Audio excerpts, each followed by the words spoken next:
जब लग गुरु मिले न साचा, तब लग गुरु करो 10 पांचा। क्या गुरु बदल सकते हैं? क्या गुरु बदलने से पाप लगता है? आध्यात्म के इस मैदान में आखिर सही गुरु कौन है? गीता जी में वर्णित तत्वदर्शी संत कौन है? इन सभी प्रश्नों के उत्तर जानने के लिए अवश्य सुनिए जगत गुरु तत्वदर्शी संत रामपाल जी महाराज के मंगल प्रवचन। दर्शकों, जगत गुरु संत रामपाल जी महाराज के अद्भुत अलौकिक सत्संग प्रवचनों ने हिंदुस्तान में ही नहीं बल्कि विश्व में एक आध्यात्मिक ज्ञान की क्रांति ला दी है। लाखों श्रद्धालुओं ने हमें इन सत्संगों के प्रसारण के लिए बधाई पत्र भेजे हैं। इसके साथ साथ कुछ श्रद्धालुओं ने कुछ शंकाएं भी हमारे को भेजी हैं। हमने उन सब श्रद्धालुओं की शंकाओं के निवारण के लिए संत रामपाल जी महाराज से भेंट की तथा महाराज जी से उन सभी शंकाओं का निवारण जाना, जिसकी जिज्ञासा हमारे दर्शकों में बनी हुई है। तो आइए अब जानते हैं परम पूज्य जगत गुरु तत्वदर्शी संत रामपाल जी महाराज से आपकी हर शंका का समाधान। महाराज जी, हमने सुना है कि आप जी श्री ब्रह्मा जी, श्री विष्णु जी, श्री शिव जी आदि देवताओं की पूजा छुड़वाते हैं, क्या ये उचित है? ब्रह्मा विष्णु महेश को हम छुड़वा सकते हैं? हम कोई बालक है? परमात्मा कबीर जी आदरणीय गरीबदास साहिब जी को सतलोक लेकर गए थे। वह सब सतीथि से परिचित करा कर, ब्रह्मा विष्णु महेश की सतीथि से परिचित करा कर वापस छोड़ दिया। उसके बाद उन्होंने कहा था, तीनों देवा कमल दल बसे, ये ब्रह्मा विष्णु महेश, प्रथम इनकी वंदना फिर सुन सतगुरु उपदेश। उन्होंने कहा था कि तीनों ब्रह्मा विष्णु ये तीनों देवा कमल दल में बसते, हमारे कमलों में, इन दलों में अंदर रहते हैं। और प्रथम इनकी वंदना, ये मंत्र जो करते हैं इनकी साधना करते हैं। और फिर सुन सतगुरु उपदेश, सतगुरु के ज्ञान को सुनो और उसका पूरा कंप्लीट कोर्स लो, तब ये बात बनेगी। अब ब्रह्मा विष्णु महेश हमारे कोई दुश्मन नहीं है। कई कहते हैं कि आपके गुरु जी तो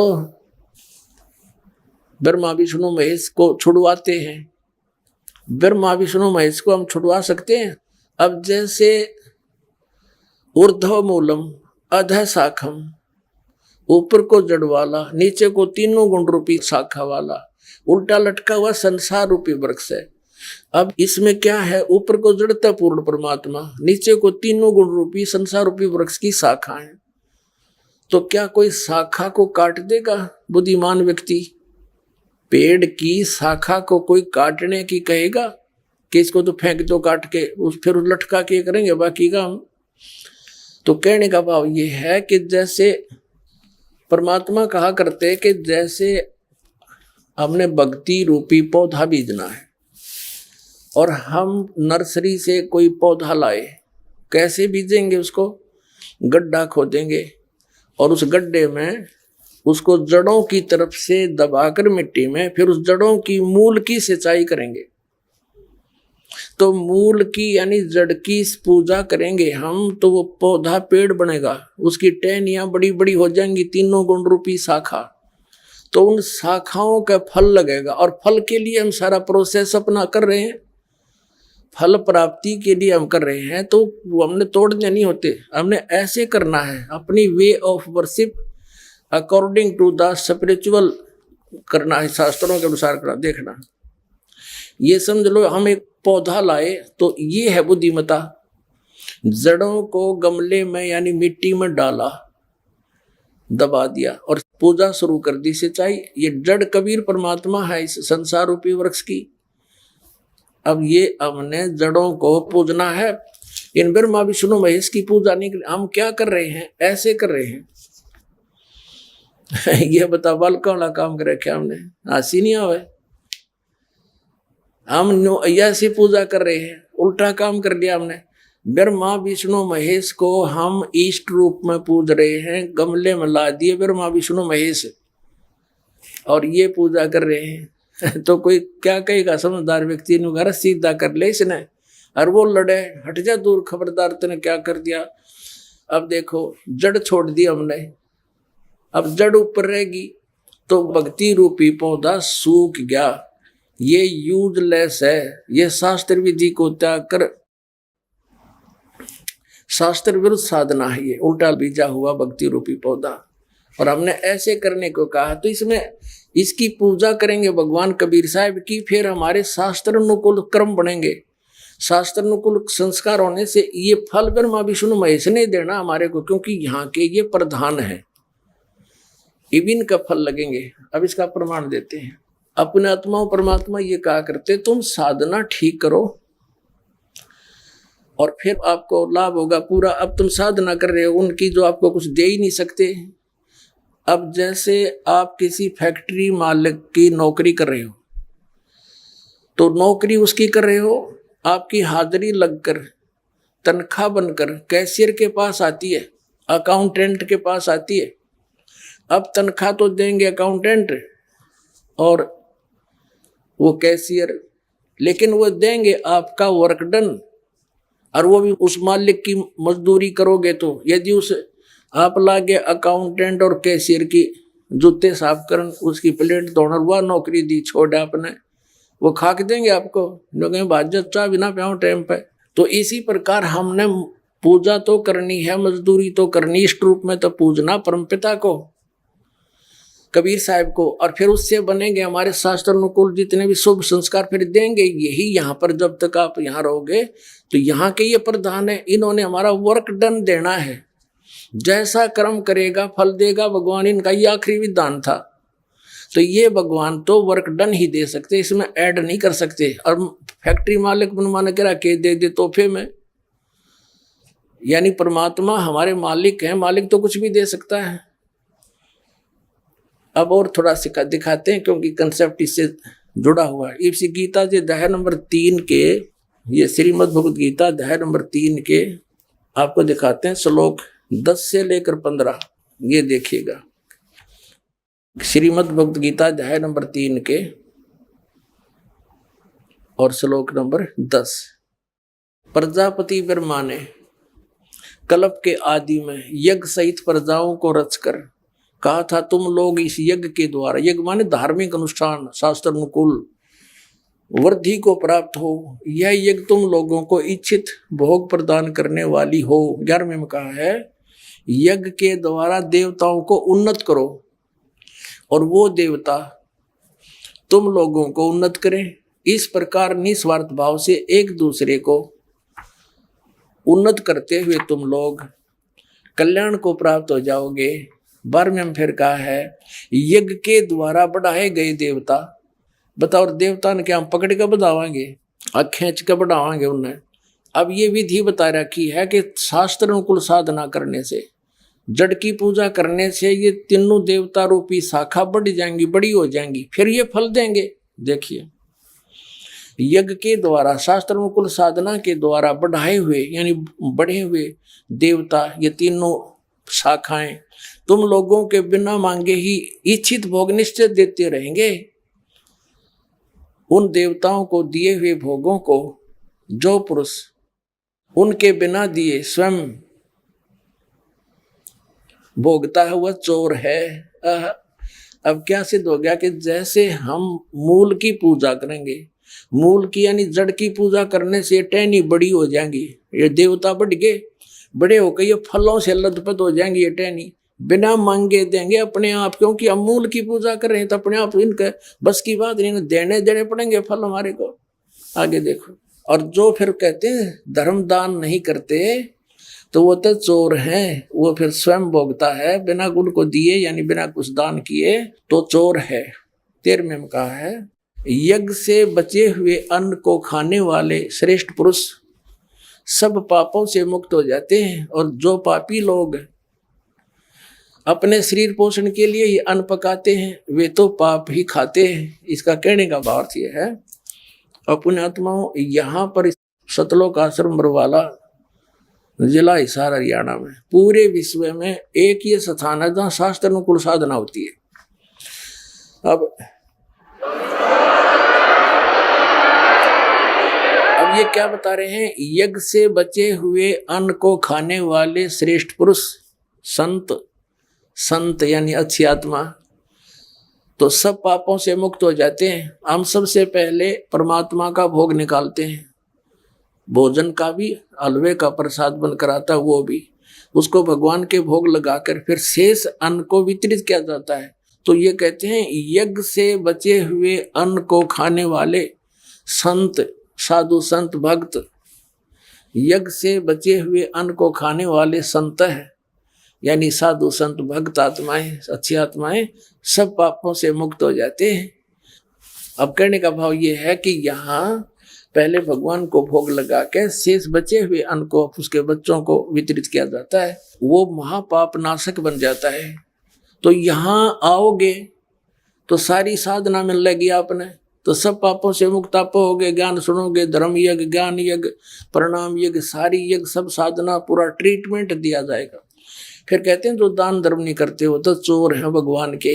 जिन हर की चोरी करी और गए राम गुण भूल, ते बिदना बागुल किए वो फिर झूले उल्टी झूल।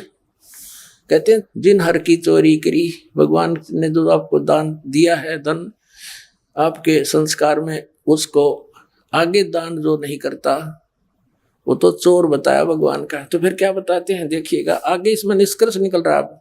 तीसरे अध्याय का हमने ये 13वां श्लोक पढ़ लिया। यज्ञ से बचे हुए अन्न को खाने वाले श्रेष्ठ संत, संत माने आप अच्छी आत्माएं, सब पापों से मुक्त हो जाते हैं। और जो पापी लोग अपना केवल कमाया और खाया वहीं तक सीमित हैं, वो तो पाप को खाते हैं। अब 14 और 15 में एक निर्णायक ज्ञान दे दिया। पहले इनका अनुवाद पढ़ाएंगे इंजीनियरों का, फिर समझ में आएगा। संपूर्ण प्राणी अन्न से उत्पन्न होते हैं। अन्न की उत्पत्ति वृष्टि से होती है, वृष्टि यज्ञ से होती है। यज्ञ इसका अर्थ है शास्त्र अनुकूल कर्मों से जो होता है वो विहित कर्मों से उत्पन्न होने वाले हैं, यज्ञ यानी धार्मिक अनुष्ठान। और कर्म समुदाय को तो ब्रह्मो उद्भवम, इन्होंने ब्रह्म का अर्थ वेद कर दिया है। कोई बात हुई? ब्रह्म का अर्थ वेद कर दिया। ये लिखना था कि देखो हम यहाँ पर आए इस काल के लोक में, तो हमने कर्म करके ही मिलेगा, ना कति नहीं मिले। तो कहते हैं ये कर्म लगाए ब्रह्म ने बनाया विधान यहाँ का, और ब्रह्म की उत्पत्ति हुई परम अक्षर ब्रह्म से, उस परमात्मा से, सच्चिदानंद घन ब्रह्म से। इसका अर्थ तो ये है, लेकिन इन अज्ञानियों ने कुछ ज्ञान तो था नहीं, सारे उल्टे अडंगे अड़ा दिए। ये देखिएगा, कर्म समुदाय को तू वेद से उत्पन्न नहीं, ब्रह्म से उत्पन्न हुए। और ब्रह्म अक्षरम उद्भवम, अविनाशी परमात्मा से, यहाँ ब्रह्म लिखना था, ब्रह्म ये काल अविनाशी परमात्मा से उत्पन्न हुआ जान।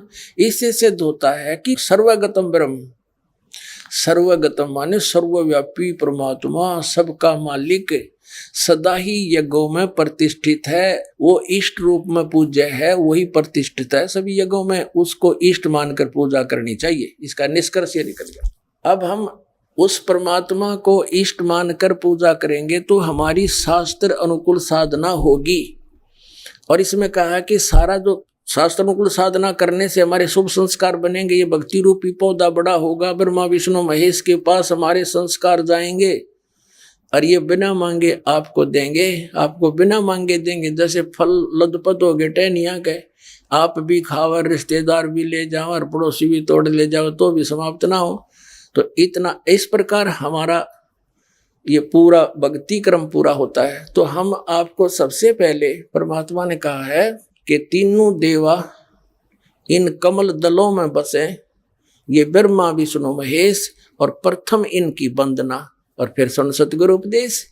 तो हम इनकी पूजा नहीं कर रहे, हम किसी का किराया दे रहे हैं। जैसे हम टैक्स भर रहे हैं बिजली का, हम बिल भर रहे हैं इसका, टेलीफोन का, वो पूजा थोड़ी कर रहे हैं, वो तो हम उनको दे रहे हैं। तो हमें हमारी सुविधाएं जारी रखेंगे, नहीं देंगे तो कनेक्शन काट देंगे। तो हम शास्त्र अनुकूल साधना कंप्लीट कोर्स ना करके अपनी अपनी डफली पीट रहे हैं, जिस कारण से हम परमात्मा से मिलने वाली साधना से वंचित होकर के हम नास्तिक होते जा रहे थे। अब परमात्मा ने दया करी आपके ऊपर और इस दास के ऊपर। इस दास को बनाया वो तत्वदर्शी संत, और जो ज्ञान परमात्मा 600 वर्ष पहले छुपा के थे खजाना, इस दास को चाबी दे दी। अब दास ने खोल दिया उसके बच्चों के सामने, अब खाओ और खर्चो, चलो सतलोक में।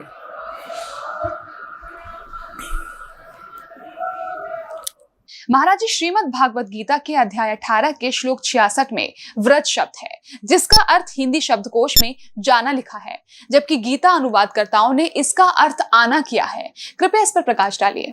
श्रीमद् भगवत गीता अध्याय नंबर 18 के श्लोक नंबर 66 में एक व्रत शब्द है। और इन अनाड़ियों ने, अज्ञानी हमारे धर्म गुरुओं ने, ऋषियों ने, आचार्यों ने, शंकराचार्यों ने और मंडलेश्वरों ने इसका अर्थ का अनर्थ कर रखा है और घुमा रखा है। कोई तो कहता है कि उसके समास में ऐसे बन जाता है फल। अब इसमें समास के करेगा, वर्ज माने जाना है, गो माने जाना है, इंग्लिश वर्ड है, और उसका अर्थ आना करता। वो कितना समझदार है, कुछ भी बनाए जाओ व्याकरण उसके अंदर, वो सेंटेंस को समझ नहीं सका। अब देखिएगा उसमें क्या अर्थ है। श्रीमद् भगवत गीता, गीता प्रेस गोरखपुर से प्रकाशित है, जय दयाल गोविंद का इसके अनुवादक है। इसके 18वें अध्याय के 66वें श्लोक में आपको दिखाते हैं। ये है श्रीमद् भगवत गीता अध्याय नंबर 18 और श्लोक नंबर 66। इसमें क्या लिखा है? सर्व धर्मान प्रीतज्य माम एकम शरणम व्रज अहम तवा सर्व पापेभ्य मोक्षामि मासुच। इन्होंने क्या कहा? संपूर्ण धर्मों का अर्थात पूर्ण कर्तव्य कर्मों का मुझ में त्याग कर, धर्मों को मुझ में त्याग कर केवल तू केवल एक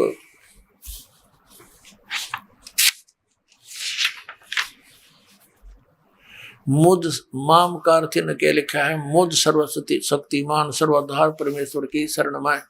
शरणम माने शरण में, व्रज माने आजा, जबकि व्रज माने जाना होता है। मैं अहम तवा सर्व, मैं तुझे सब पापों से मुक्त कर दूंगा, शोक मत कर। अपना आत्मा पहले ये व्रज माने आना है या जाना है, ये कंसेप्ट क्लियर करना पड़ेगा। सर्व धर्मान प्रीतज माम, इसका अर्थ ये बनता है 18वें अध्याय के 66वें श्लोक का कि मेरे सतर के ओम नाम का और ये यज्ञ तुम करते हो, हवन यज्ञ आदि, ये सब धार्मिक अनुष्ठानों की कमाई मुझको दे दे। फिर तू उस सर्वशक्तिमान, उस एकम जिसके बराबर दूसरा ना हो, उसकी शरण में जा। और ये कहते मेरी शरण में आ। दूसरे अध्याय के 7वें श्लोक में अर्जुन कहता है कि मैं आपकी शरण में हूं। इसकी शरण में तो पहले ही था, और मेरी वो दीप काम नहीं करती, मुझे मेरे हित में जो हो तो आप बताओ, मैं तो आपकी शरण हूं। और फिर इन्होंने मेरी शरण में आ जा, ये तो वर्ज माने जाना होता है। अभी दिखाते हैं आप, ये देखिएगा एक शब्द कोश दिखाते हैं। ये है संस्कृत हिंदी कोश, इसका वामन शिवराम आपटे इसका संग्रह करता है। ये मोतीलाल बनारसी दास पब्लिशर्स प्राइवेट लिमिटेड दिल्ली से प्रकाशित है। इसके 993 पृष्ठ पर आपको ले सकते हैं। ये देखिएगा यहाँ क्या लिखा, व्रज शब्द है। व्रज माने जाना, चलना, प्रगति करना, विदा होना, जाना, चलना। स्पष्ट हुआ कि व्रज माने जाना होता, आना नहीं हो सकता। ये नकलियों का दिखाऊंगा आपको, सारे का सांग 10 मिनट का सत्संग पुण्यात्मा ध्यान तो और सुन लियो। अब गीता प्रेस गोरखपुर वाले किताब ने देख ली, व्रज माने आजा, मेरी शरण में आजा। अब दिखाता हूं आपको आसाराम जी महाराज के द्वारा प्रकाशित श्रीमद् भगवत गीता, संत श्री आसाराम आश्रम अहमदाबाद। ये देखिएगा संत श्री आसाराम जी आश्रम, इनका ओम तो आगे कोई ब्योत नहीं, अहमदाबाद। श्री योग वेदांत सेवा समिति, संत श्री आसाराम जी आश्रम, संत आसाराम जी बापू आश्रम मार्ग, अहमदाबाद, आश्रम रोड, जहांगीरपुर। ये इनका फैक्शन सारा वर्णन। अब इसमें देखिएगा ये 18वें अध्याय का 18वां अध्याय संक्षेप मोक्ष संन्यास योग 66वां श्लोक। सर्वधर्मान परित्यज माम एकम शरणम व्रज। संपूर्ण धर्मों को अर्थात संपूर्ण कर्तव्य कर्मों को मुझ में त्याग कर तू केवल मुझ सर्वशक्तिमान सर्वधार परमेश्वर की शरण में आ जा। ठीक है। अब नंबर 2 ये दिखाते हैं सतपाल अंशादेश वालों के द्वारा अनुवाद। ये कहाँ से छपा है? श्रीमद् भगवत गीता। जय गुरुदेव वंदे विष्णु श्री कृष्ण वंदे जगत गुरु। श्रीमद् भगवत गीता। अनुवादक हैं ब्रह्मलीन महात्मा सत्यानंद, महात्मा सर्वज्ञानंद, आदि संपादक अंशादेश। प्रकाशक मानव उत्थान सेवा समिति 2/12 पंजाबी विभाग नई दिल्ली। और ये मुद्रक है Rajeshwari photo setters private limited Delhi. और इसका ये देखिएगा, ये सतपाल जी महाराज हैं, श्री सतपाल जी महाराज। ये इसके ये देखना, ये इनको मान्य है ये अनुवाद। ये 18वां अध्याय और यहाँ का रखा है इन्होंने। ये 61, 62, 63 तक यहाँ है, 64 से लेकर और 66 तक। सर्वधर्मान परित्यज माम एकम शरणम व्रज, इसका अनुवाद इन्होंने यहाँ किया है कि सर्व धर्मों के कर्मों को छोड़कर केवल मेरी शरण में आ। नंबर 2 अब आपको दिखाते हैं तीसरा, सुधांशु जी महाराज। ये सुधांशु जी महाराज, इन्होंने ये कहाँ से छपी है? प्रकाशक हैं विश्व जागृति प्रकाशन ओंकारेश्वर महादेव मंदिर, जी ब्लॉक मानसरोवर गार्डन दिल्ली। मुद्रक हैं इंटर इंडिया पब्लिकेशंस, D17 राजा गार्डन नई दिल्ली। ऐसे ऐसे ये यहाँ पर। अब इसके हम 18वें श्लोक को दिखाते हैं आपको। ये 18वां अध्याय मोक्ष संन्यास योग 18वां अध्याय का 66वां श्लोक। सर्वधर्मान परित्यज माम एकम शरणम व्रज। संपूर्ण धर्मों का आश्रय छोड़कर तू केवल मेरी शरण में आ जा। ठीक है। 3 अब चौथा दिखाते हैं आपको। अब देखिएगा, एक पूरा जो कितना बड़ा, इसका अनुवाद देखकर हैरान हो जाओगे। तो साधक संजीवनी नामक है इसका टीका, श्रीमद् भगवद गीता का टीका श्री राम सुखदास जी ने किया है। श्रीमद् भगवद गीता स्वामी राम सुखदास जी प्रकाशक हैं। वे मुद्रक हैं गीता प्रेस गोरखपुर गोविंद भवन कार्यालय कोलकाता का संस्थान। ये इनके फॉक्स और फोन नंबर है। ही सन्नत कमाल कर रखा। देखियो, ये देखो 18वें अध्याय का 66वां श्लोक। ये है 66वां श्लोक। सर्वधर्मान परित्यज माम एकम शरणम व्रज अहम तवा सर्व पापे भ्या मुक्षामि मा शुच। यहाँ क्या अनुवाद किया इन्होंने, देखिए। संपूर्ण धर्मों का आश्रय छोड़कर तू केवल एक मेरी शरण में आ जा। ठीक है। और इस अज्ञान को और अधिक अज्ञान बनाने के लिए कितने कागज बांध रखे इसने। अब देखो 1200 से शुरू होता है ये 18वें अध्याय का 66वां श्लोक। और आओ दिखाए आपको और तरह के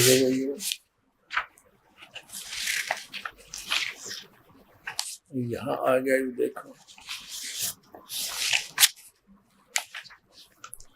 ये 1200 से लेकर 1217 तक, ये 1217 पृष्ठ तक। और कति छोटी छोटी लिखाई है 18वें अध्याय के 66वें श्लोक का। एंड बैंड लिखते लिखते 17 पृष्ठ भर दिए इन्हें। और कख नहीं इसके अंदर। और कितनी छोटी लिखाई है, जैसे समाचार पत्र की आकर। और इसे 17 पृष्ठ ठोक रखे। 1-2 अक्षर की बात थी, वर्धमाने जाना होता है। इन अज्ञानियों ने, ज्ञान तो था नहीं, और हुआ बाई बक डाली इसके अंदर, अनजान अज्ञान बना दिया।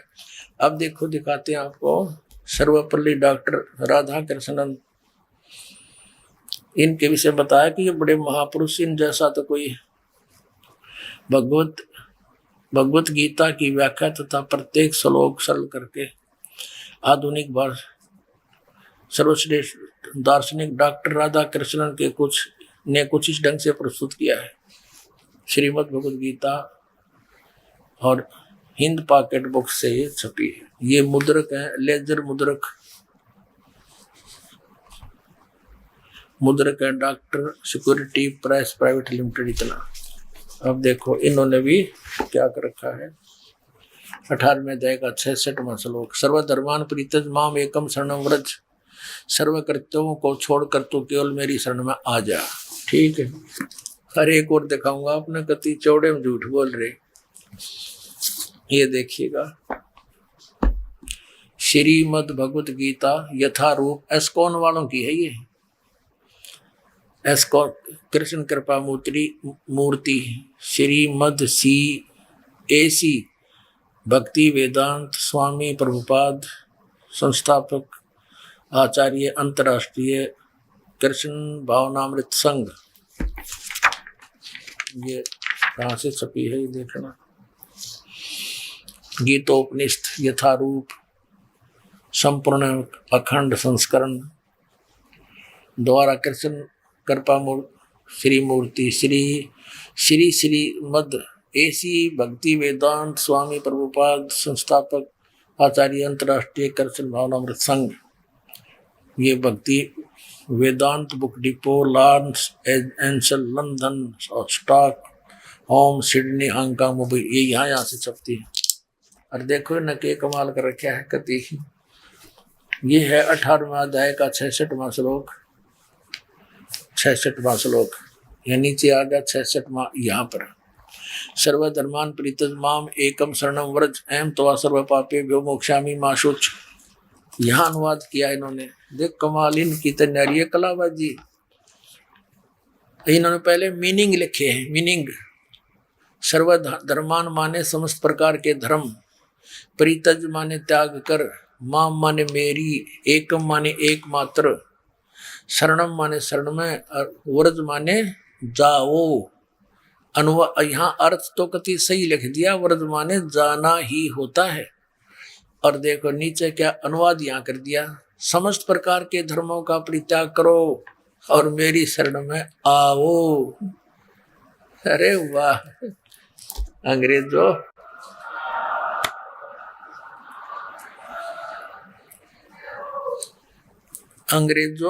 ये थे हमारे विद्वान पुरुष, कक्का पता नहीं न, और महर्षि आचार्य और शंकराचार्य को आ गई है। आपको और दिखाते कलयुगी महर्षि के द्वारा इसका कैसे समाधान किया शंका का। इसने देख के तो आपका कलजा पटेगा, इसे विद्वान था महर्षि दयानंद। दिखाता हूँ आपको, ये है एक पुस्तक महर्षि दयानंद सरस्वती का जीवन चरित्र। इसके लेखक हैं अमर शहीद पंडित लेखराम द्वारा संकलित प्रमाणिक उर्दू भाषा का आर्य भाषा में अनुवाद। अनुवादक हैं आर्य महाउपदेशक श्री कविराज रघुनंदन सिंह निर्मल। संपादक हैं पंडित श्री हरिचंद्र विद्यालंकर। प्रकाशक हैं आर्य समाज नया बांस दिल्ली 6 स्वर्ण जयंती के उपलक्ष्य में। अब इसके 208 पृष्ठ पर ले चलते हैं आपको। ये 208 पृष्ठ है और कौन सा प्रसंग है ये? जीवन चरित्र महर्षि स्वामी दयानंद सरस्वती, मिर्जापुर की घटनाएं हैं ये। यहाँ लिखा है, एक समय इसके पास क्या है, राम गोपाल वैश्य ने जो वेदांती था बहुत सी टीकाएं यानी अनुवाद गीता की देखी, परंतु एक श्लोक के विषय में जो उसका संदेह था वह दूर न हुआ। अंत में वह एक दिन हमको साथ लेकर, लेखक कहता, स्वामी जी यानी महर्षि दयानंद जी के पास गया और स्वामी जी से कहा कि आपसे कुछ पूछना है। उन्होंने आज्ञा दी, तब यह श्लोक पूछा। सर्वधर्मान प्रीतज माम एकम शरणम व्रज। स्वामी जी ने कहा, इसके बारे में देखो, ये राम गोपाल वैश्य था, कोई लाला जी वेदांती था, बुद्धिमान था। इसका ये बात खटकी कि व्रज माने जाना होता है और सब ने आना कर रखा है। तो महर्षि दानंद का बोलबाला था, तो वहां गया, उससे पूछा, महाराज इसका अर्थ बताओ, समाधान बताओ कि व्रज माने जाना होता है, ये आना कैसे कर रखा सबने। तो चले फिर महर्षि दानंद इसका समाधान करने। देखना, स्वामी जी ने कहा, सर्वधर्मान प्रीतज माम एकम शरणम व्रज। व्रज का समाधान करने चले स्वामी दानंद। स्वामी जी ने कहा, सकंद वादीसु परम रूपम वाचम। इस वार्तिक के वकार के अकार के आगे परे जो अकार रहा उसको तद्रूप हो गया, अर्थात वह शब्द धर्म ही रहा, परंतु वास्तव में अधर्म है। अर्थ अधर्म होगा, जिससे वह बहुत प्रसन्न हुआ। देखो, अब लेखक उसकी बड़ाई कर रहे गए हैं कि उसने समाधान कर दिया। किसने? स्वामी दानंद ने। वर्ज माने जान की बजाय आण का क्या कहता है? वार्तिक का, वकार का, अकार का है, अकार का अधर्म का अधर्म हो गया, धर्म का धर्म अधर्म ही रहा। और कहते हो बड़ा खुश होया, उसका समाधान हो गया। इसने खाक समाधान कर दिया। देखियो, फिर देखो, स्वामी जी ने कहा, सकंदवादीसु परम रूप वाचम। जो मतलब की बात थी वह छेड़ी नहीं और सिकली शुरू कर दी। इस प्रकार इस वार्तिक के, वकार के, अकार के आगे और पाछे रकार, अधर्म और सधर्म, अन्यों को बड़ा खुश हुआ। फिर उसने वो, जिससे वह बड़ा प्रसन्न हुआ। कौन? यू गोपाल, राम गोपाल वैश्य। उसका समाधान हो गया।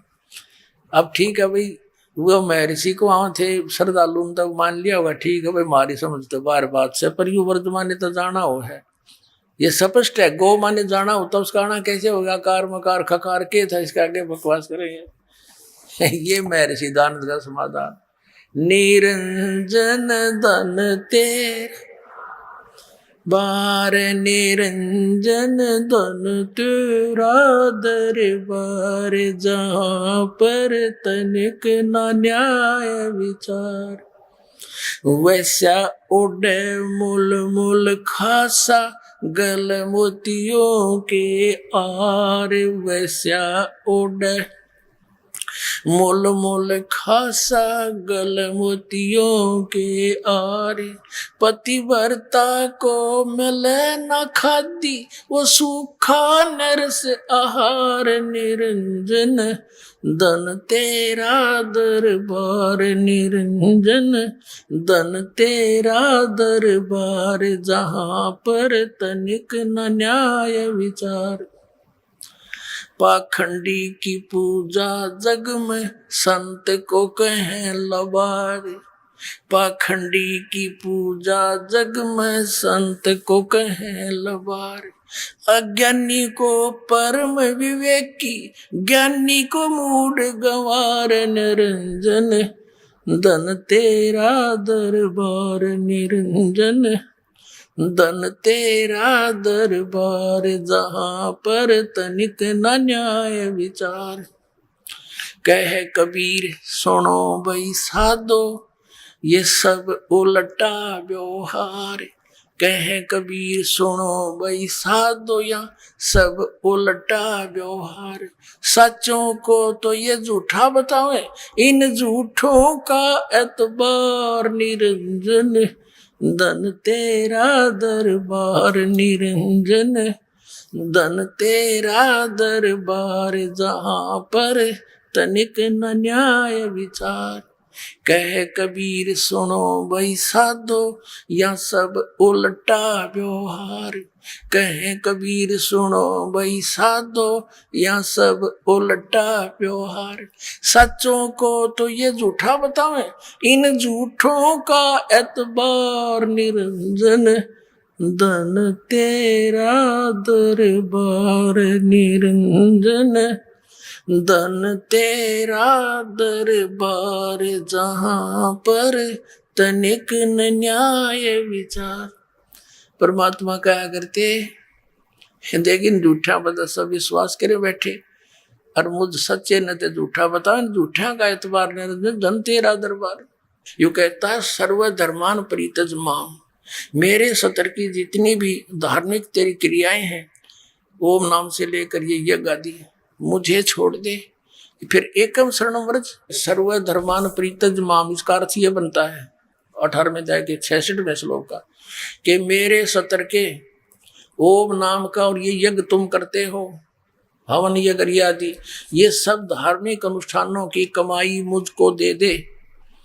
फिर तू उस सर्वशक्तिमान, उस एकम जिसके बराबर दूसरा ना हो, उसकी शरण में जा। और ये कहते मेरी शरण में आ। दूसरे अध्याय के 7वें श्लोक में अर्जुन कहता है कि मैं आपकी शरण में हूं। इसकी शरण में तो पहले ही था, और मेरी वो दीप काम नहीं करती, मुझे मेरे हित में जो हो तो आप बताओ, मैं तो आपकी शरण हूं। और फिर इन्होंने मेरी शरण में आ जा, ये तो वर्तमाने जाना होता है। आइए अब हम उन श्रद्धालुओं के अनुभव जानते हैं जो जगत गुरु तत्वदर्शी संत रामपाल जी महाराज जी से दीक्षा प्राप्त कर चुके हैं तथा उनके द्वारा बताए गए भक्ति मार्ग पर चल रहे हैं। क्या नाम है जी आपका? सर मेरा नाम ओम प्रकाश दास है। वैसे मुझे जो है सरकारी तौर पे जो नौकरी में मेरा नाम दर्ज है वो ओम प्रकाश हुड्डा के नाम से है, OP Hooda, doctor OP Hooda. तो डॉक्टर साहब आप कहाँ कहाँ आपने नौकरी की? सर मैंने जो है जब मेडिकल अफसर के तौर पे मैंने बुटाना नौकरी ज्वाइन की थी, उसके बाद मेरी पानीपत डिस्ट्रिक्ट में है मैं रहा 2-2.5 साल। उसके बाद मैं सोनीपत मेडिकल सुपरिटेंडेंट की पोस्ट पे आया, और उसके सोनीपत से मैं यमुनानगर में CHC नागपुर है 4.5 साल वहाँ रहा। नागपुर से मेरी बदली जो है बिलासपुर जिला यमुनानगर में ही जो है बदली हुई। वहाँ से मैं CHC डीघल आया 2005 दिसंबर में, और CHC डीघल से मेरी प्रमोशन हुई CMO झज्जर की जो है, और 2 साल 1 महीना में CMO झज्जर रहा। उसके बाद सर मेरी जो है वहाँ अपॉइंटमेंट हुई deputy director senior scale Panchkula, और पंचकुला के बाद मैं CMO सिरसा रहा 1 साल तकरीबन, और उसके बाद मेरी बदली हुई CMO हिसार के तौर पे, जहाँ से मैं 30 अप्रैल 2011 को CMO के पद से रिटायर हुआ हूँ। ये डॉक्टर साहब संत रामपाल जी महाराज के शरण में कैसे आए? संत रामपाल जी महाराज की शरण में मैं ऐसे आया कि मेरी पोस्टिंग 1998-99 में कुरुक्षेत्र रही। तो और मेरी पत्नी जो है वो टीचर थी नर्सिंग कॉलेज में सोनीपत। तो एक दिन हमारे घर जो है किसी बच्ची का आना हुआ जो 12वीं क्लास में पढ़ती थी। तो बच्ची ने ये नानी जी को ये बताया कि नानी जी मैं सोमवार को आई तब भी आपका व्रत था, मंगलवार को आई तब भी आपका व्रत था, शुक्रवार को आई तब भी आपका व्रत था। तो मैं आपकी इतनी पूजा पाठ का एक कैप्सूल बना दूं, क्योंकि इतने व्रत उपवास आप रखोगे तो आप बहुत कमज़ोर हो जाओगे। तो मेरी धर्मपत्नी ने कहा कि बेटी बना देना। तो उस बिटिया ने कहा कि संत रामपाल जी महाराज का सत्संग हर तीसरे संडे को सोनीपत में होता है, और आपको इस संडे को तीसरे संडे को मैं आपको लेके जाऊंगी। तो मेरी धर्मपत्नी ने पहले सत्संग में ही मालिक का नाम ले लिया और नाम लेकर कुरुक्षेत्र आ गई। कुरुक्षेत्र आने के बाद मुझे बताया तो मैं जो हूँ थोड़ा सा ये भौचक्का रह गया कि मेरे पूछे बगैर कैसे ले लिया। तो मैं राधा स्वामी डेरा सत्संग ब्यास में चला गया, और पीछे 2 घंटे बाद मेरी पत्नी वहाँ पहुँच गई। और उसके बाद जो है हम वहाँ का सत्संग सुना। तो सत्संग पहले भी सुने थे, लेकिन वहाँ मेन डेरे पे ये देखा कि कोई उनका जो प्रवर्तक है, गुरु है, वो सत्संग नहीं करता है, वहाँ तो सीढ़ी चला दी जाती है।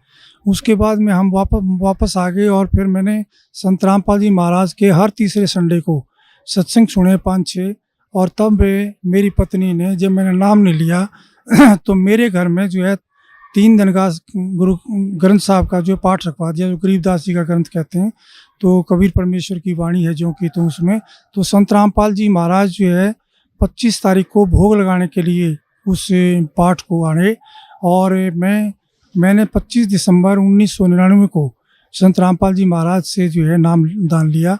उस दिन के बाद मालिक की दया है, मैं मालिक के चरणों में ही जो लगा हुआ हूँ। डॉक्टर साहब जो भक्ति आपके पूज्य गुरुदेव संत रामपाल जी महाराज ने दी है, उस भक्ति से आपको क्या लाभ मिला? सर, जो मेरे पूज्य गुरुदेव संत रामपाल जी ने जो भक्ति दी है, उससे उसके दौरान मालिक ने एक वाणी का उल्लेख करते थे कि जम जो राजा से डरे मिटे कर्म के लेख, अदली अदल कबीर हैं कुल के सतगुरु एक।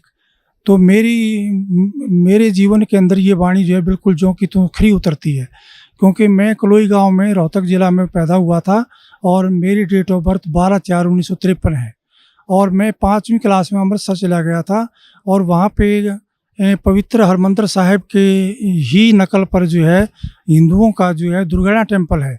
तो उस दुर्गाना टेम्पल में जो हूँ एक सेवक था, बहुत बूढ़ा व्यक्ति, वो ज्योतिषा काम भी करता था। तो उन्होंने मुझे कहा, मेरे बड़े भाई को जैसे जो है मास्टर जी कहते थे, तो मुझे छोटे मास्टर जी कहा करते थे कि छोटे मास्टर जी इधर आओ। तो उन्होंने मेरा हाथ दे करके ये मुझे बताया कि काके बेटा आप जो है डॉक्टर बनोगे और आपकी उम्र जो है 50 वर्ष है। तो मैं 50 वर्ष की आयु को जो है सुन करके, तो जब उनका भगत जी का संत जी का जो भी ज्योतिषी थे उनका हाव भाव देखा, तो वो एकदम से सहम गए कि बच्चे को आपने उम्र गलत बता दी कि भाई ये ऐसा ना हो कि चिंता में पड़ जाए। तो उम्र तो उन्होंने ठीक बताई थी, लेकिन चिंता में ना हो जाए बच्चा, विचलित ना हो जाए। लेकिन मालिक की दया थी कि जो है मैं विचलित नहीं हुआ और अपनी डॉक्टरी की पढ़ाई सुन करके डॉक्टर बनोगे, तो अपनी पढ़ाई के अंदर ही मैं लीन हो गया और डॉक्टर ही बना। और जब मैं सर्विस में आया तो मुझे याद नहीं रहा काल के दबाव से, जैसे पता लगा संत रामपाल जी की वाणी से कि हमारे ऊपर काल का बहुत प्रेशर है, तो हमारी बुद्धि का कंट्रोल भी उसके हाथ में है। जब तक आप उसकी भक्ति या अन्य देव देवताओं की भक्ति करते हो, तो मुझे वो याद नहीं रहा कि तेरी उम्र 50 साल है।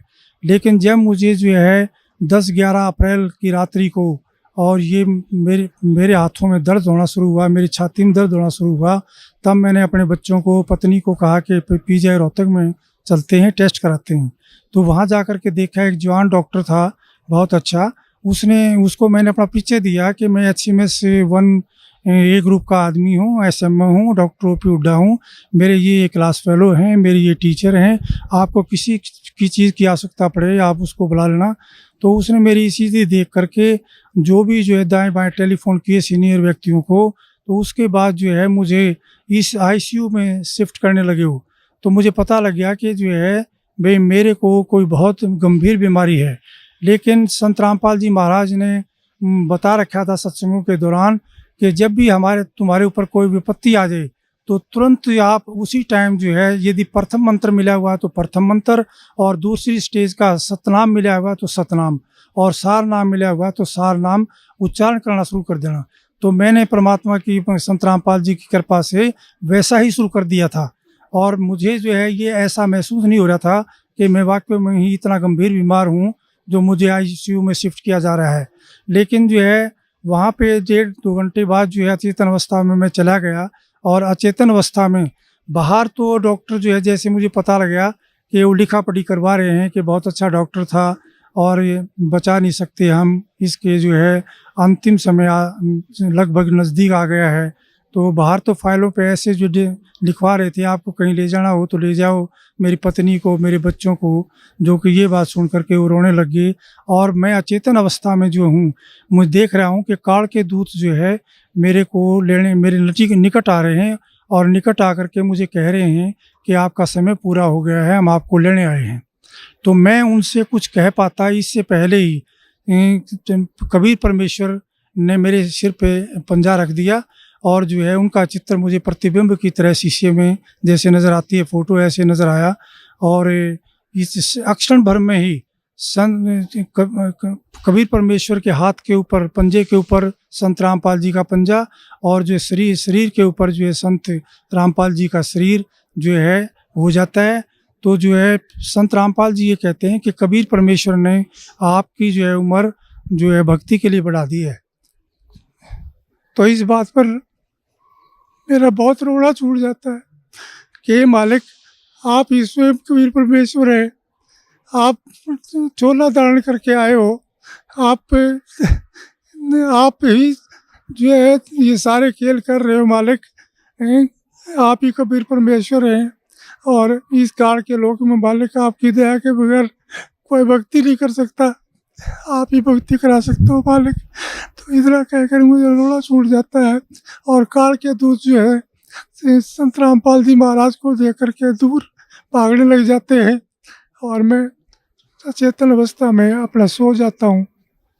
तो जब 3 दिन मुझे आईसीयू में हो गए तो मैं उठ करके जो है बाथरूम में पेशाब करने के लिए बाथरूम के लिए जाने लगा। तो एक सीनियर डॉक्टर का राउंड हो रहा था, प्रोफेसर का, तो उनमें से एक सीनियर डॉक्टर भाग करके आया। उसने जो मुझे पकड़ के कहा, डांटा कि डॉक्टर साहब तुम क्या कर रहे हो, तुम्हें कोई अकल नहीं है, तुम्हें जो इतना भयंकर हार्ट अटैक हुआ था, हम हैरान है कि आप बच कैसे गए हो, तुम आपको पैदल नहीं चलना है बिल्कुल, तो आप बैठो अपने बेड पे, व्हील चेयर मंगाते। तो इस प्रकार से संत रामपाल जी महाराज ने मेरी उम्र दान दिया। संत रामपाल जी महाराज के बारे में मैंने अपने मेडिकल PGI-MS के स्टाफ को, डॉक्टरों को बताया, लेकिन जो है परमात्मा के बगैर, संत रामपाल जी की महाराज की के बगैर जो है कोई किसी, ये आध्यात्मिक चैनल है जो हर एक में प्रेजेंट है, ये आध्यात्मिक चैनल और नहीं हो सकता। मालिक जिसका आध्यात्मिक चैनल ऑल करते हैं वही हज़ारों किलोमीटर दूर से और देश विदेशों से यहाँ पर के मालिक की वाणी सुनने के लिए, मालिक के पथ पे चलने के लिए आ रहे हैं। तो मालिक की जैसे वाणी है, मुझे ये भी मैं उनको अपने कर्मचारी अधिकारियों को सुना करता था कि मासा घटे ना तिल बढ़े, विध ना लिखी जो लेख, और साचा सतगुरु मेट कर ऊपर मार दे मेघ। ये मालिक मेरे साथ बिल्कुल जो का तो कर दिया आपने कि काल में लिखा हुआ है कि मैं एक भी सांस तुम्हें जितना दे रखा है उसको बढ़ाऊंगा नहीं, ना वो बढ़ा सकता है, ना उसकी पूजा पाठ से बढ़ सकता है, ना देव देवताओं की पूजा पाठ से ये बढ़ सकते हैं। मालिक ये आप ही कर सकते हो, आप सत्य हो, आपकी वाणी सत्य है मालिक, आपका विज्ञान सत्य है, आप पूर्ण परमेश्वर हो। संत रामपाल जी महाराज आप जो चाहे सो कर दें, 14 कोट दूध जम डरी, ऊद बूझ जम त्रास निवारे, चित्रगुप्त के कागज फाड़े। मालिक आप चित्रगुप्त के कागज फाड़ दिए आपने, मेरी उम्र बढ़ा दी मालिक। मेरी धर्मपत्नी श्रीमती शीला हुड्डा 6/12/4 को PGI-MS रोहतक में दाखिल हुई। तो मेरी उस टाइम नाहरपुर CHC में पोस्टिंग थी SMO के पद पर। तो मुझे टेलीफोन गया यमुनानगर ज़िले में है ये CHC। मुझे टेलीफोन गया तो मैं वहाँ आया और ये मालिक की आज्ञा ले चुके थे कि जी ऐसा ऐसा हो गया। तो मालिक ने कहा कि अपना इलाज कराओ। तो मेरी पत्नी को वहाँ मैं आया, मैंने देखा स्पेशल वार्ड मिला हुआ था। तो ये जो भी डॉक्टर आता, जो भी जो कर्मचारी आता वहाँ पे ये कह कर के जो है रोने लग जाती थी कि मेरी आँख क्या ठीक हो जाएगी, क्योंकि इनकी आँख में बैंगापन हो गया था। तो उस बैंगनपन की वजह से जितने भी डॉक्टर आते वो यही कह करके जाते कि हमारे बस की बात नहीं है। जैसे आई डिपार्टमेंट से दाखिल हुए थे तो आई डिपार्टमेंट वालों ने कहा कि हमने सारे टेस्ट करा लिए हैं, आप न्यूरोलॉजी वालों को दिखाओ। न्यूरोलॉजी वालों को दिखाते रहे, उन्होंने कहा कि कोई भी डिफेक्ट नहीं है, इनका MRI, कैट स्कैन, अल्ट्रासाउंड सब कर लिया हमने, तो हमें कोई डिफेक्ट नज़र नहीं आता है। और मैं खुद स्वयं जो आई सर्जन हूँ, MSMD डॉक्टर हूँ, तो आँखों के ऑपरेशन जो मैंने बहुत किए हैं। तो मैं भी हैरान था कि कोई भी जब डिफेक्ट नहीं है किसी में चीज़ में तो ये ठीक क्यों नहीं हो रही हुई है, दवाई क्यों नहीं लग रही है। तो इस प्रकार से वो लगभग जो है 7-8 दिन जो है इधर से उधर स्पेशलिस्टों की जो है राय लेते रहे और हार कर उन्होंने जो कहा कि आपने कोई ऑल इंडिया या किसी अन्य स्थान पर दिखाना है तो दिखा लो, और ये पता नहीं ठीक होगी कि नहीं होगी, हमारी समझ में जो है इनकी बीमारी नहीं आई है। तो उसके बाद जो है ये संत रामपाल जी का सत्संग था बरवाला में, क्योंकि करौथा में भी सत्संग करते थे। ये 14 दिन के बाद जो यहाँ एक सत्संग यहाँ बरवाला में मालिक का होता था, संत रामपाल जी महाराज का। तो ये बस में बैठ कर के हमें बता करके कि मैं वहाँ जा रही हूँ, और ये बस में बैठ करके यहाँ आई। और संत रामपाल जी महाराज सतगुरु से जो है के चरणों में बैठकर रोते हुए उन्होंने बताया कि मालिक देखो मेरी आँख ठीक नहीं हो रही है, डॉक्टर ने जवाब दे दिया है आप ही मालिक, आप उम्र बढ़ा सकते हो तो आप क्या नहीं कर सकते मालिक। तो मालिक ने कहा कि मेरी तरफ देखो, मैं कितने नज़र आता हूँ, आप 2 नज़र आते हो मालिक। दोबारा जो है नीचे करके गर्दन इन्होंने चरणों की सेवा करते टाइम दोबारा मालिक ने कहा देखो कितने नज़र आता हूँ मैं, मेरा 2 नज़र आते हो मालिक, मैं झूठ नहीं बोलूँगी। फिर तीसरी बार मालिक ने कहा कि अब देखो आप। तो मालिक ने जो है सिर पे हाथ रखा हुआ था, तो माँ ये कहने लगी मालिक एक नज़र आते हैं बिल्कुल, मैं बिल्कुल ठीक हो गई हूँ मालिक। तो ऐसे दयालु है परमात्मा, सतगुरु जो चाहे सो करी, 14 कोट दूर जम डरी। ये मालिक आपकी वाणी सत्य, आप सत्य। आपने वाणी में बताया मालिक कि जय सतगुरु मिलते नहीं, जाते यम के द्वार, यम द्वारे में दूत सब करते की चातान, उन तक वो ना छूटता फिरता चादों खान, चारों खाने में भरमता कबू न लगता पार, सो फेरा सब मिट गया मेरे सतगुरु के दरबार। हे मालिक, मालिक आपने बड़ी दया करी, आपने जो है मेरी उम्र बख्शी। लेकिन मालिक के दरबार में आने से ये एक सच्ची भक्ति है, और सच्चे पुरुष हैं और सत्पुरुष हैं, और ये स्वयं कबीर परमेश्वर ही आए हुए हैं चोला बदल करके, तो ये जो चाहे सो कर दे। तो मालिक ने हमें ऐसा सच्चा ज्ञान दिया है जो धरती के ऊपर कहीं भी उपलब्ध नहीं है। क्योंकि मैं अपने परिवार सहित, बच्चों सहित जो है, पहले हमारी समाजी तो थे ही, क्योंकि रोहतक जिले से बिलोंग करते थे, और डीएवी स्कूल डीएवी कॉलेज में पढ़ा। उसके बाद जो है हमने जैन मुनियों का नाम लिया। उसके बाद हम ब्रह्म कुमारी आश्रम में भी माउंट आबू गए, उनका भी 1.5-2 साल नाम लिया। उसके बाद जो है एक हमने साईं जी पंजाबी गुरु थे 80 साल के, 10 साल तक वो बनाए। उसके बाद संत रामपाल जी महाराज मिले, तो ये पता लगा कि उनके पास तो कोई भक्ति मार्ग था ही नहीं, कोई मंत्र है ही नहीं, कोई प्रमाण ही नहीं उनके पास। जो संत रामपाल जी महाराज ने हमें जो है सत मंत्र बताए हैं, प्रथम स्टेज के, द्वितीय स्टेज के सतनाम और सार नाम, वो सारे प्रमाणित हैं। गुरुओं की तो भरमार है देश के अंदर, दुनिया के अंदर। सतगुरु वही है जो सच्ची बात बताए परमेश्वर के बारे में, इस जीवन में भी सुख दे और जो है हमें मोक्ष भी दे, सतलोक के रास्ते पर चलाए। सतनाम दे करके, सारनाम दे करके, प्रथम मंत्र दे करके, ये मालिक बड़ी दया करी, मालिक बड़ी दया करी, रजा बख्शना मालिक। ऐसे ही इस काल के लोक में भक्ति एक पल भी नहीं कर सकता मालिक, आप ही करवा रहे हैं जो कुछ, आपकी ही दया है। संत रामपाल जी महाराज दया रखना मेरे ऊपर और मेरे परिवार के ऊपर मालिक। क्या नाम है माता जी आपका? मेरा सुशीला हुड्डा है, मैं मिसेज हुड्डा हूँ, डॉक्टर हुड्डा की पत्नी। मैंने संत रामपाल जी का नाम 1999 में लिया था, और उसी समय से मैं मालिक को यूँ महसूस कर रही हूँ कि जैसे पर कहते हैं कि भी भगवान वो होता है जो अंधे को आँख दे, कोढ़न को काया, बाझन को पुत्र दे, निर्धन को माया। तो ये मालिक स्वयं कबीर साहब आए हुए हैं, इन्होंने मेरी फैमिली में ये प्रूव कर दिया कि हाँ मैं पूर्ण परमात्मा वाले काम कर सकता हूँ, मैं समर्थ हूँ। डॉक्टर साहब को ज़िंदगी बख्शी, जबकि बचपन में बता दिया था कि 50 इयर्स इनकी एज है। उसके बाद फिर हार्ट अटैक हुआ और मालिक ने बचाया। इसी प्रकार 2004 में दिसंबर 6 को मेरी आँख जो एकदम टेढ़ी होगी और डिप्लोपिया हो गया, मीन्स डबल विज़न होगी। देखती थी इधर तो मतलब मुझे लगता था जैसे सब दो हैं। तो मैं बड़ा परेशान हुई। PGIMS रोहतक में एडमिट हुई, मैं 10 दिन एडमिट रही स्पेशल वार्ड में, और मैं जितनी भी इंटर्न्स आती थी उनसे पूछती थी कि क्या इससे पहले कोई ऐसा केस आया है डिप्लोपिया का, क्या मैं ठीक हो जाऊंगी?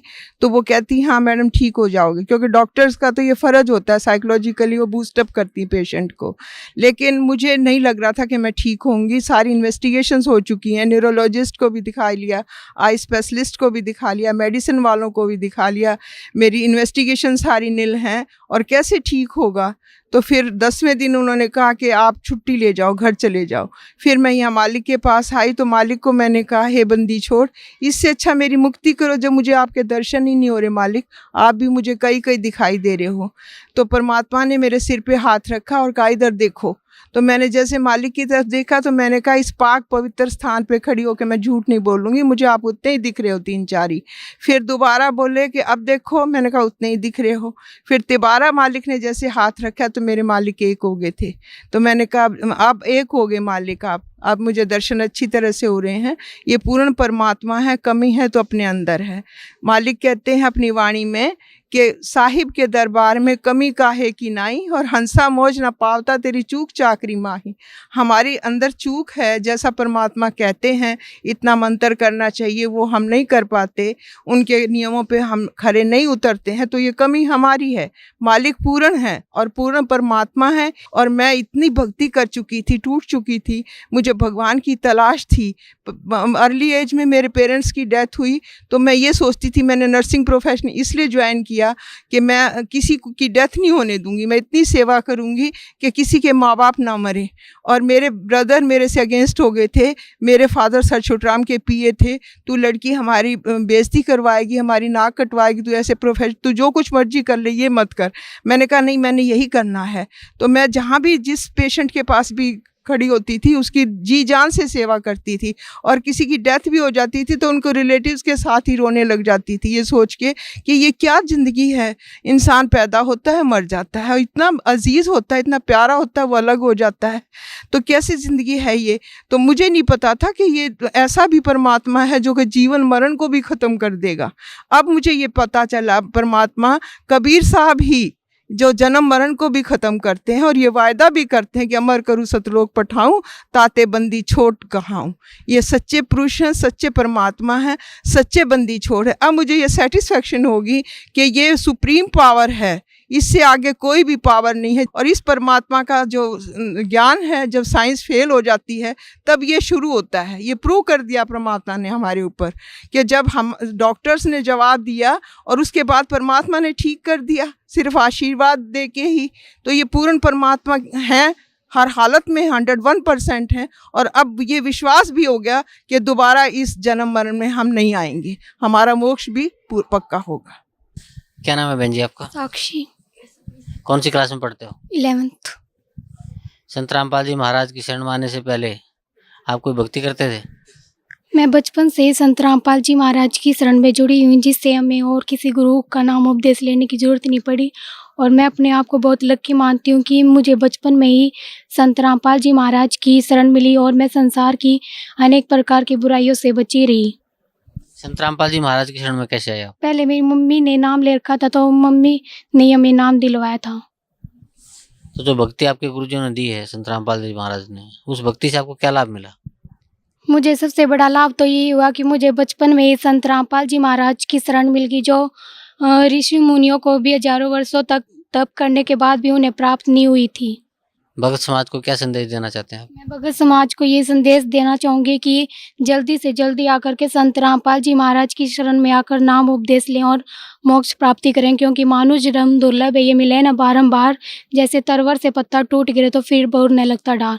और मनुष्य और पशु पक्षी में सिर्फ इतना ही अंतर होता है कि मनुष्य भक्ति कर सकते हैं और पशु पक्षी भक्ति नहीं कर सकते, इसलिए मनुष्य जीवन को व्यर्थ न गवाएं और संत रामपाल जी महाराज की शरण में आकर के नाम उपदेश ले और मोक्ष प्राप्ति करें। धन्यवाद बहन जी आपको।